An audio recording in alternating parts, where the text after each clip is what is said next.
Time for sports, and one of the men who loves sports is Gary Smith. He joins me in the studio. No. I hear some young Ghanaians have been making the country proud in the Milo Marathon. Yes, they have, and we have details on that. But today's a holiday. Do I look overdressed?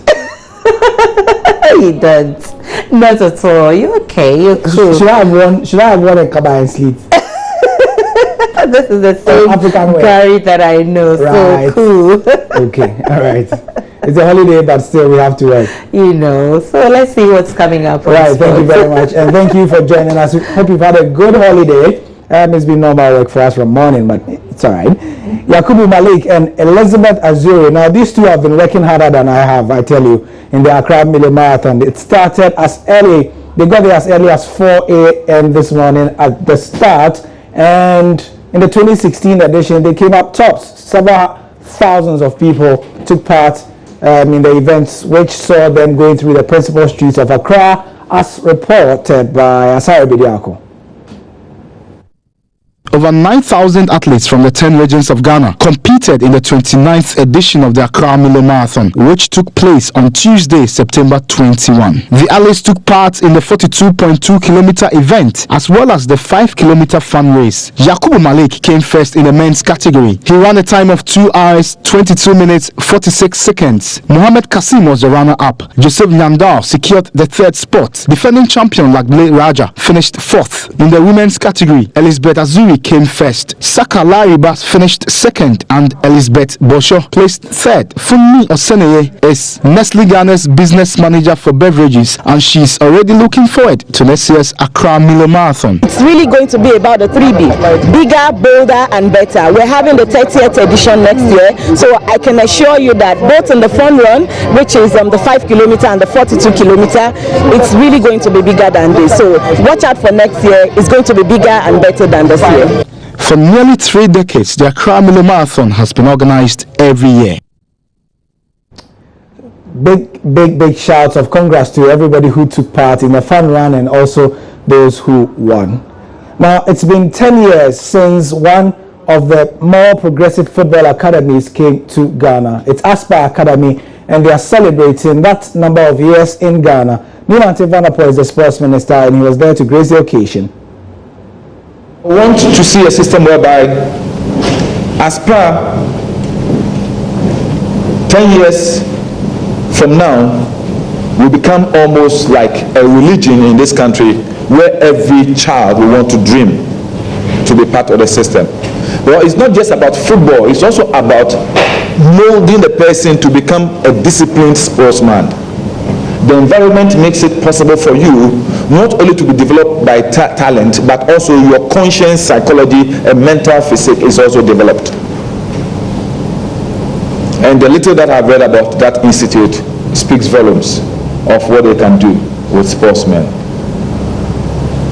And I'm sure that by most will yield results where we can have other sportsmen in various disciplines like boxing, like hockey, like swimming, the targeted disciplines.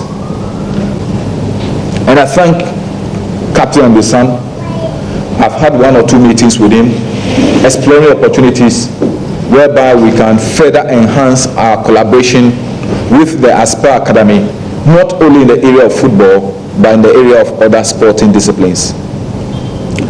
Over the past 1 week, I've been battling with him on how he could assist us to get our black maidens to train at the Aspire College before they move to Jordan for the World Championship. But we'll be able to resolve that. I think what I will be expecting Aspire to do, and if we couldn't get the support to host the West African Academy here in Ghana and it's in Senegal, it will still not be out of place when Aspire puts their expertise at our disposal, so we're able to have an academy, national academy set up in collaboration with our Winneba School. I've heard him mention one Captain Nambisam. Now, he's been one of the brains behind this academy, and he reveals the reasons why this establishment was put together 10 years ago in the first place. The vision is to take these kids off the streets. To take the kids off the streets. Because a lot of these parents, once they see that the boys can play football, they don't have any way of looking after them. You know, and in the past, I've probably had about 20-25 boys even living in my house in the past. So the motivation is still there. But when there's only so much you can do, you need help. If you see that these boys are progressing and going on to other things, and the boys are good enough, because when they go and play against the Brazilians and things, they are better than them. But we lose them, and then my heart bleeds every year when we finish. My heart bleeds. When we finish the program every year for at least 1 week, sadness, because you see talent and you never hear and see them again. He mentioned about Osebafo. Osebafo was actually a product of what you were saying. When I formed the club in 2007, Osebafo was one of the first people who joined. And he's been under my tutelage for about 5 years before he went to high school. And you can see exactly what has happened. From one football academy to the other, Titus Bramble, who played in the English Premier League for up to 4 clubs, has arrived in Ghana to mentor pupils of selected schools in Tema. It's all part of the Omar project.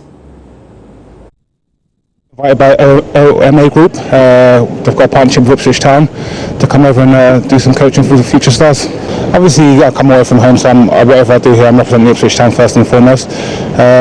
But like I said, I'm here with OMA Group, and I'm looking forward to it. I mean, I like to think I've got a little bit of expertise in football, so any kind of knowledge that I know, anything I see, I'm gonna coach and give them what I know. I mean, if you look at, there's a lot of African footballers in England, all around the world. So obviously, you know, African football is got a lot of quality. So I'm here to work, and obviously, if I see some stars for the future, I'm more than happy to take them to Ipswich. I think the first thing you look at with kids is they have to enjoy it. They have to look like they're having fun, because that's the most important thing in football is having fun. I want to see kids playing football with a smile on their face and lots of energy, and obviously then you start looking at skill. And you hope to advise them? Of course, I mean, I'm here for a while, so any questions I want to know, anything they're struggling and want to get better, want to improve, then I'm here for that.